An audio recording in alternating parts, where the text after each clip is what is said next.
Ito mga boss, mayroon tayong repair mga bossing. Kaya lang ang problema ko dito mga boss is hindi siya kasya dito sa ating pang-rewind. So, shoutout ko yung may-ari nito, si Boss James Raton. Mula siya sa San Pablo mga bossing, taga San Pablo, Isabela, kababayan ko.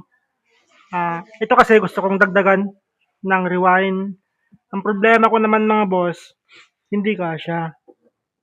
Hindi kasya dito. Ayan, oh. Meron pa siyang allowance. So, gagawin ko dito mga bossing, puputulan ko to. Puputulan ko. Kaya lang, dahil nga direct hit yung mangyayari dito mga boss.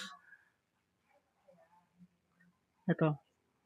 So, pag uminit na siya mga boss, isaw-saw lang natin dito.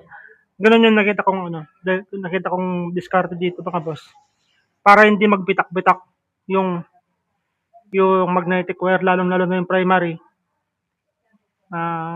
Wag nating hayaang uminit pag tinatabas natin, sausaw natin kaagad. Yan yung isang diskarte ko dito mga boss. So, yan. Pina-repair lang ni boss. Ngayon, diskardihan ko mga boss. So, tabasin ko na. Ah.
Ito na mga boss, natabas ko na.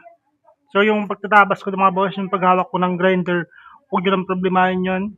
Kung tama man o mali. Kasi pag nagkaroon ng disgrasya, ako naman yung magpapagamot sa akin. Basta huwag nyo lang pakialaman yun. Okay na to. So, yan. Yan, no? Kasya na to mga boss. Kasya na to. Kasi super liit lang kanina yung pinoproblema ko.